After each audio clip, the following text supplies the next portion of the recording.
എല്ലാവർക്കും ജിജീസ് വ്ലോഗിലേക്ക് സ്വാഗതം. ഇന്ന് നമ്മൾ ഉണ്ടാക്കാൻ പോണത് ഒരു ഹൈബ്രിഡ് കുസീനാണ്. ഒരു ഫിഷ് സ്റ്റീക്ക്, സാൽമൺ ഫിഷ് വെച്ചിട്ടുള്ള ഒരു സ്റ്റീക്കാണ്.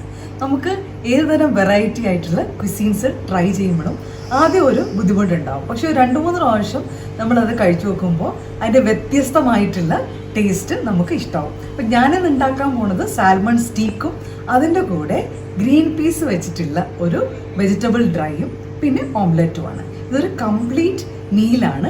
ലഞ്ചിന് വേണ്ടിയിട്ടാണ് നമ്മളിത് ഇന്ന് എടുക്കാൻ പോകുന്നത്. എങ്ങനെയാണ് ഈ സാൽമൺ സ്റ്റീക്ക് ഉണ്ടാക്കേണ്ടതെന്ന് നോക്കാം.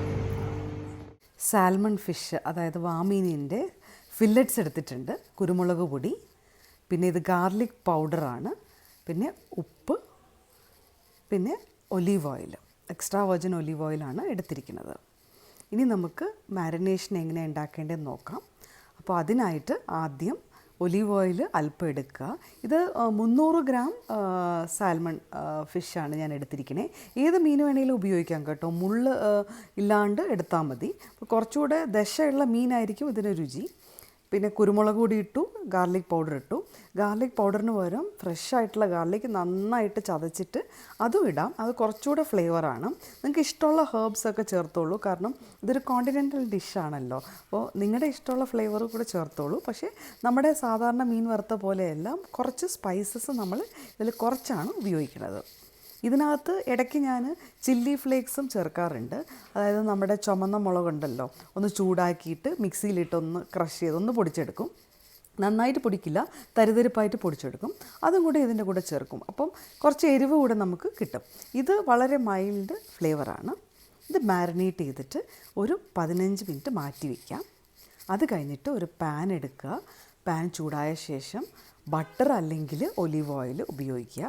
നമ്മൾ കോണ്ടിനെൻ്റൽ ഡിഷസിൽ ബട്ടർ അല്ലെങ്കിൽ ഒലീവ് ഓയിൽ ഉപയോഗിക്കുന്നതായിരിക്കും നല്ലത്, കാരണം അതിൻ്റെ ഒരു ശരിക്കുള്ള ഫ്ലേവർ നമുക്ക് അപ്പോഴായിരിക്കും കിട്ടുക.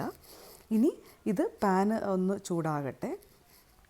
ബട്ടർ ചെറുതായിട്ട് മെൽട്ടായി വരണു. അപ്പം ഞാൻ ആ ഫിഷ് ഓരോന്നായിട്ട് ഇട്ട് കൊടുക്കുകയാണ്. നെയ്മീനിലും ടേസ്റ്റ് ആയിരിക്കും. ഈ മീൻ വളരെ സോഫ്റ്റാണ്, എപ്പോഴും കിട്ടാറില്ല.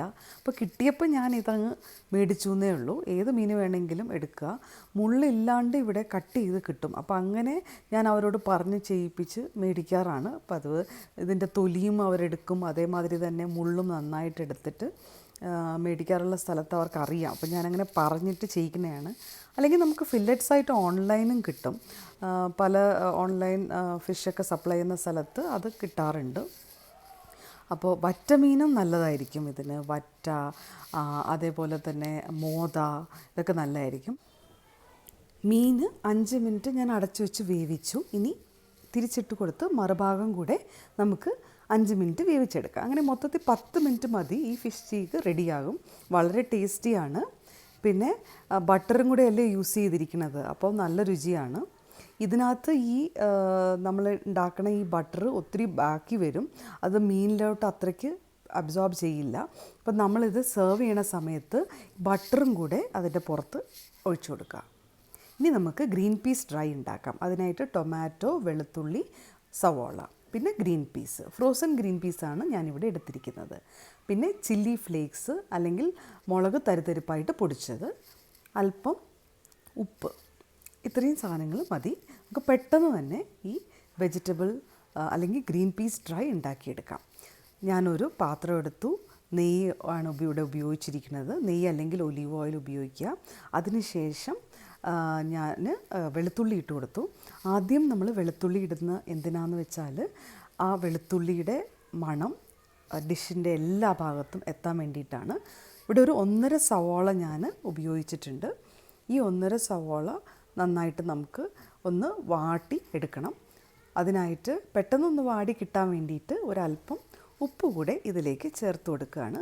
അതിനുശേഷം ഇതിനെ ഒന്ന് അടച്ചു വെച്ചിട്ട് നമുക്ക് വേവിച്ചെടുക്കാം. ഒരു 2-3 മിനിറ്റ് ആകുമ്പോഴത്തേക്ക് തന്നെ സവാള നമുക്ക് വാടി കിട്ടും. സവാള വാടി കിട്ടിക്കഴിഞ്ഞാൽ പിന്നെ ബാക്കിയുള്ള സാധനങ്ങളെല്ലാം കൂടെ ഒരുമിച്ച് അങ്ങ് ചേർത്തിട്ട് വേവിക്കുകയാണ് ചെയ്യുന്നത്. അപ്പോൾ നന്നായിട്ട് സവാള വാടി കിട്ടിയിട്ടുണ്ട്. ഇനി നമുക്ക് ഫ്രോസൺ ഗ്രീൻ പീസും ടൊമാറ്റോയും ചേർത്ത് കൊടുക്കാം. ടൊമാറ്റോ 1 ടൊമാറ്റോ ആണ്. ഫ്രോസൺ ഗ്രീൻ പീസ് ഞാൻ ഏകദേശം ഒരു 300 350 ഗ്രാം എടുത്തിട്ടുണ്ട് ഇവിടെ. അപ്പോൾ ഇത് ഫ്രീസറിൽ നിന്ന് നേരിട്ട് ഇപ്പോൾ എടുത്തത് കാരണം കുറച്ച് കട്ടിയായിട്ട്, അതായത് കട്ട പിടിച്ചിരിക്കുകയാണ്. അപ്പോൾ നന്നായിട്ട് ഞാനൊന്ന് ഇളക്കി കൊടുക്കുകയാണ് അത് പൊടിഞ്ഞ് കിട്ടാനായിട്ട്. അപ്പോൾ ഇത് ഫ്രോസൺ ആയത് കാരണം ഇതിന് ഇനി ഞാൻ വെള്ളമൊന്നും ചേർക്കണില്ല, കാരണം അതിലൊരു ഈർപ്പം ഉണ്ടാവും. അതുപോലെ തന്നെ നമ്മൾ ടൊമാറ്റോയും ചേർത്തല്ലോ, ടൊമാറ്റോയിലും ഒരു ഈർപ്പം ഉണ്ടാവും. അപ്പം ആവിയിലിരുന്ന് ഇത് വെന്ത് കിട്ടും. അപ്പം നമ്മൾ അഥവാ കുതിർത്ത് വെച്ച ഗ്രീൻ പീസാണ് ഉപയോഗിക്കണമെങ്കിൽ അതിൽ ഈർപ്പത്തിൻ്റെ അംശം കുറവായിരിക്കും. അപ്പോൾ ഒരല്പം വെള്ളം കൂടെ ഉപയോഗിക്കുക. ഇനി ഞാൻ മുളക് തരിതരിപ്പായിട്ട് പൊടിച്ചത് ചേർക്കുകയാണ്. ഇത് പെട്ടെന്ന് എടുക്കാൻ ആവശ്യത്തിന് വേണ്ടി ഞാനിത് റെഡിമെയ്ഡ് വാങ്ങിച്ച് വെച്ചിരിക്കും. അപ്പോൾ ധൃതിയിലൊക്കെ നിൽക്കുകയാണെങ്കിൽ നമുക്കത് പെട്ടെന്ന് ഉപയോഗിക്കാമല്ലോ. അല്ലെങ്കിൽ നമുക്ക് ടൈം കിട്ടുമ്പോൾ ഇത് വീട്ടിൽ പൊടിച്ചിട്ട് ഇതേമാതിരി സൂക്ഷിക്കുക. ഇതൊരു ഇന്ത്യൻ ടച്ച് കൊടുക്കാനായിട്ടാണ് മഞ്ഞൾപ്പൊടി ചേർക്കണേ. അപ്പോൾ അത് നിങ്ങളുടെ ഇഷ്ടത്തിനനുസരിച്ച് മസാല ചേർത്തോളൂ. ഇനി ഇതിലും വെജിറ്റബിൾ മസാല ചേർക്കണമെങ്കിൽ അങ്ങനെയാകാം, മുളക് പൊടി ചേർക്കണമെങ്കിൽ അങ്ങനെയാകാം. അപ്പോൾ അവരവരുടെ ഇഷ്ടത്തിനനുസരിച്ച് മസാല ചേർക്കുക. പിന്നെ ഏത് വെജിറ്റബിൾ വേണമെങ്കിലും നമുക്ക് ഇതേ റെസിപ്പി ഫോളോ ചെയ്തിട്ട് ഉണ്ടാക്കാം. വെജിറ്റബിൾസ് കുറച്ച് കൂടുതൽ എടുക്കുക. നമ്മളിതൊരു മൊത്തത്തിലുള്ള ഒരു മീൽ അല്ലെ ഒരു ഭക്ഷണമായിട്ട്, ഒരു നേരത്തെ ആഹാരമായിട്ടല്ലേ കഴിക്കാൻ പോണേ. അപ്പോൾ മീനിൻ്റെ കൂട്ടത്തിൽ കുറച്ച് കൂടുതൽ തന്നെ പച്ചക്കറി എടുക്കുക. ഇനി കോളിഫ്ലവർ ആണെങ്കിലും മഷ്റൂം ആണെങ്കിലും കോൺ ആണെങ്കിലും ബ്രോക്കലി ആണെങ്കിലും എന്താണെങ്കിലും ഈ രീതിയിൽ തന്നെ ഉണ്ടാക്കി എടുക്കുക. അപ്പോൾ ഇതൊരു 5 തൊട്ട് 8 മിനിറ്റ് ഞാൻ അടച്ച് വെച്ചിട്ട് വേവിക്കുകയാണ്. അത്രയേ ഉള്ളൂ. അതിനുശേഷം നമുക്ക് അതിനെ ഗാർണിഷ് ചെയ്യാം. അപ്പോൾ ഇത് ഞാൻ പറഞ്ഞു ഹൈബ്രിഡ് ക്വിസൈനാണ്, ഫിഷ് കോണ്ടിനെൻ്റൽ സ്റ്റൈലാണ്. ഇതൊരു നാടൻ സ്റ്റൈലിൽ, എന്നാൽ പൂർണ്ണമായി നാടനല്ല, അങ്ങനെ ഉണ്ടാക്കിയെടുക്കുകയാണ്. അപ്പോൾ 5 മിനിറ്റായി. ഇത് ആയിട്ടുണ്ട്. മല്ലിയില ഇട്ടിട്ട് തീ ഓഫ് ചെയ്യുകയാണ്. ഇനി നമുക്ക് ബാക്കി റെഡിയായതെല്ലാം നമുക്ക് സെർവ് ചെയ്യാം. ഫിഷ് സ്റ്റീക്കും അതുപോലെ തന്നെ ഡ്രൈയും ഓംലെറ്റും കൂടെ ഉണ്ടാക്കിയിട്ടുണ്ട്. എല്ലാം ഞാൻ ഈ പ്ലേറ്റ് സെർവ് ചെയ്തിട്ടുണ്ട്. വളരെ ടേസ്റ്റിയാണ്. കാണാൻ തന്നെ എന്ത് രസമാണ് അല്ലേ ഇത്. ഈ ഹൈബ്രിഡ് ക്വിസീൻ ഇഷ്ടമായെന്ന് വിചാരിക്കുന്നു. ഞാൻ ഓംലെറ്റ് ഉണ്ടാക്കണ ഇതിൽ കാണിച്ചിട്ടില്ല. അത് നിങ്ങൾ വീട്ടിൽ സാധാരണ ഏത് രീതിയിലാണ് ഉണ്ടാക്കണേ അതുപോലെ ഉണ്ടാക്കുക. ആ കൂട്ടത്തിൽ ബട്ടർ യൂസ് ചെയ്ത് ട്രൈ ചെയ്ത് നോക്കുക. അപ്പോൾ വെറൈറ്റി ആയിട്ടുള്ള ഒരു ടേസ്റ്റ് ആയിരിക്കും. ശരിക്കും സ്റ്റൊമക്ക് ഫില്ലിംഗ് ആണ്. ലഞ്ചിന് തീർച്ചയായിട്ടും ട്രൈ ചെയ്യുക. ട്രൈ ചെയ്തിട്ട് എല്ലാവരുടെയും അഭിപ്രായങ്ങൾ എഴുതി അറിയിക്കുക. ജിജീസ് വ്ലോഗ് സബ്സ്ക്രൈബ് ചെയ്യാൻ മറക്കരുത്. Thank you for watching.